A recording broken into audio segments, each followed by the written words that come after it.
يا صباح الخير. اليوم المطر ما شاء الله كبس. جاي هلأ على مول الأكشن بدي أتفرج شو منزلين على رمضان. ما بشوف الزينة تبعيت رمضان. انتبهت هون منزلين بقلاوة سورية بس شي 200 جرام تقريبا أو هيك 150 جرام يعني هي بيورو ونص، والحبال اللمبات كمان منزلينهم. أنا عندي بالبيت يعني من حبال اللمبات فما أخدت. وشفت هون منزلين أكياس للتوزيعات، كنت دائما دور عليهم من شايز بنوزعهم بالروضة ولا بالمدرسة. بس هدول الأكياس الزهر مكتوب عليهم عيد مبارك، لا هدول للعيد رح يبقوا، بس لونهم أصفر لرمضان. وكمان هدول كلهم كاتبين عليهم عيد مبارك، يعني ما تبعت رمضان هن رح يكونوا. بس عن جد الزينة منزلينها حلوة وكتير رخيصة. يعني أنا استغربت من الأسعار كلها بيورو وبنص يورو هيك. يعني شوفوا أحلاهم.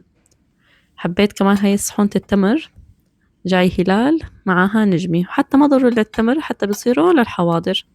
يعني صحن للسحور في إنه الواحد يجيب 2 يحطهم للسحور. في هدول الصحون الصغار نجمتين وقمرين ب4 يورو. هدول مدات للطاولة بس مثل الاستخدام مرة واحدة، كأنه مثل المحارم السميكة، بس ألوانهم كلها هيك فاتحة، يعني ما في ألوان غامقة. وشوفوا هذا الطقم المزهر، كتير كتير حبيته. في من كل المقاسات، من المقاس الصغير للوسط للكبير، وحتى في منهم يعني الزبادي تبعيتهم فينا نطبقهم، وفينا نطبق فناجيل. هيك هدول الصحون ما أصغرهم. هاي مثل صحن القهوة، يعني صحن الصغير، ومعه هيك مثل هذا الفنجان أو للبيض، حتى بنحط للبيض المسلوق. حتى منزلين هذا الموديل هذا الأسبوع، منزلينهم ما بقيان منهم شي، العالم آخذين منه. كتير شكله حلو، بيضوي ولونه أوف وايت ما لونه أبيض. كتير حبيتهم. ليك هاي الزبادي الوسط هيك كتير حلوة، خرج الفول، خرج الفتات. وتحت الأركبال الأبيض هدوليك من قبل، بس هذا الموديل البيضوي جديد. صورت لكم هيك شوي لمحة شو منزل. هلا هون كنت عم دور أنا على لمبات بتنشحن شحن عشان نحطهم بالخزاين. طلعوا هدول على بطاريات. هلا إذا راسمين هيك تحت هي على بطاريات، يعني ما بتلحق لهم بطاريات، بصير بنوصوا يعني، وبدك تستني البطارية يعني آخر شي تغيريها. لا أصل تدور بدي شي شحن. هلا هذا منزلينه كأنه جديد. إيه هذا على شحن. اي والله فهيك فتلي، يعني هيك هدول ما احلاهم، نفس الموديل بس تحتهم خشب جايين طقم. وهذا الطقم الكامل تبعت السفرة تبعت الحواضر، فيه كذا قطعة، وفيه صينية الخشب تبعيته كمان ب7 يورو. والله منزلين شغلات كتير حلوة. هاي تبعت البهارات، يعني أسعارها كتير معقولة أسعارهم. هيدا في الخشب كمان من شان يحطوا عليهم الجبنة، يحطوا هيك للسحور. أنا عندي مثل هاي بالبيت فما أخذت كمان منها. هلا بفرجيكم شو أخذت. وهذا صحن الكيك، هلا هذا حجمه صغير ب2 يورو هو جاي، بس حجمه كتير صغير. هلا بعد ما وصلت على البيت حبيت فرجيكم من المشتريات، يعني مشتريات كل المولات. هلا هون اشتريت طقم حواضر كامل. أخذت من الصحون الصغيرة هاي من شان تحط فيها الحواضر، وأخذت من الصحون الوسط تقريبا أخذت 6 من كل صحون، وأخذت صحن واحد من المقاس الكبير. هلا هذا المقاس للبيض، أنا خاص بعمله صحونة الحواضر يعني بس رح تكون، فلهيك طبقتهم على هوا. الحواضر بتكون موجودة عنا بالبيت. وأخدت من الزبادي كمان 4، مثلا هدول هيك للزيت وزعتر، والتنتين التانيات مثلا للزيتون لهيك شي. يعني أنا حاولت أحسب إنه شو بيكون في حواضر متواجدة على السفرة. وأخدت هدول الثلاثة بيجوا هيك طقم كامل، من شان المربى أو شوكولا أو أي شي هيك بنحط فيه، أو هن الصوصات حتى بنحطه فيهم. هلأ كمان اشتريت من الليدل، لقيت هدول المنظمات كمان عم دور عليهم من زمان، بيجوا كل 2 سوا. أخدتهم للخزانة بنحط فيهم هيك شايفين مثل علب بهارات هالقصص، بيجوا 2 سوا. وأخدت من هذا الصحن كمان، كنت لاقي منه دائما بس ما لاقي من هذا الحجم الكبير. هذا حجمه كتير حلو، يعني حجمه كبير بساع منيح، وبنفس الوقت يعني بتحطوا عليه كل الأطرميزات بتصفون بقلبه وبيدوروا مثل ما شايفين هيك. فينكم تحطوه بالخزانة أو حتى بالبراد. هلأ رح نضب مع بعض، في عندي خزانتين بدي أضبهم رح نضبهم مع بعض. عندي هاي الخزانة دائما مرتبة اللي فيها العلب، دائما ما أحلاها، يعني كل علبة أخدي مكانها وتمام. بس عندي الخزانة هاي تحت تبعت المونة دائما مكركبة، دائما يعني كل شو ما بشتري بحط بقلبها، فعم يصير الغراض فوق بعضهم.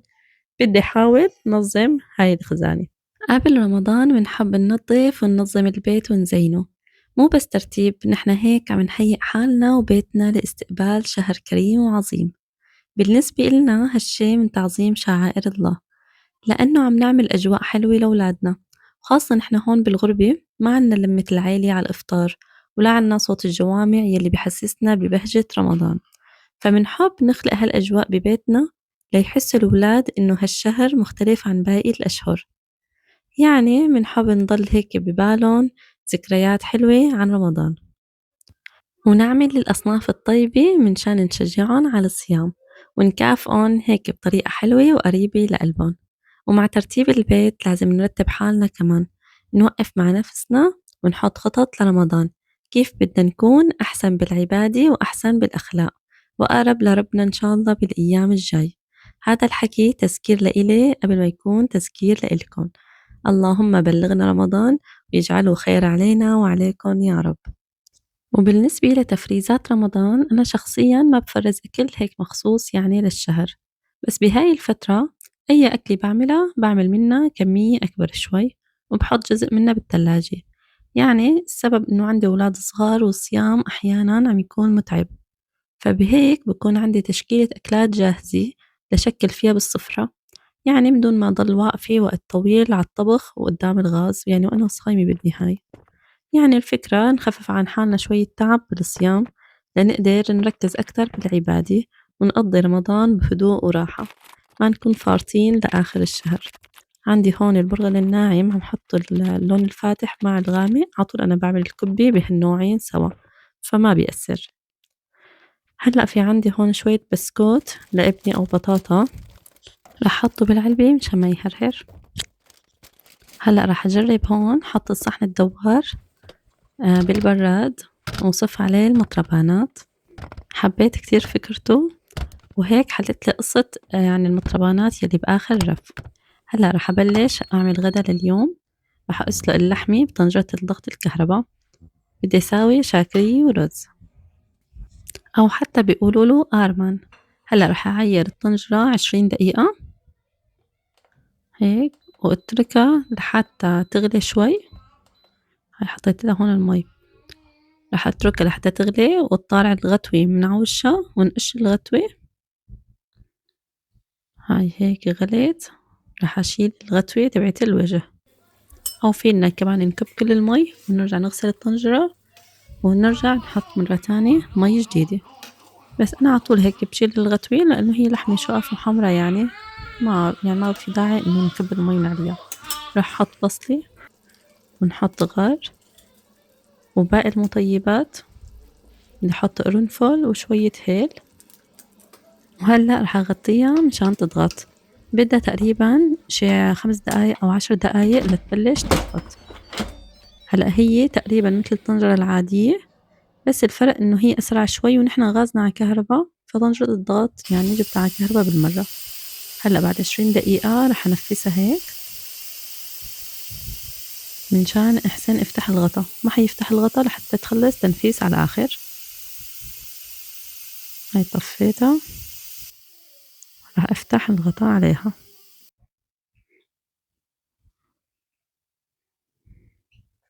نحطها على جنب ونبلش نعمل اللبن. هلأ رح أحط كيلو من اللبن بقلب الطنجرة. أنا بعرف إنه الكل بيعرف يعمل هالطبخة، بس حبيت شارك معكم يوم كامل تسوق وطبخة. هلأ هذا اللبن دائما أنا بحط بيضة إله وبحط معلقة نشا.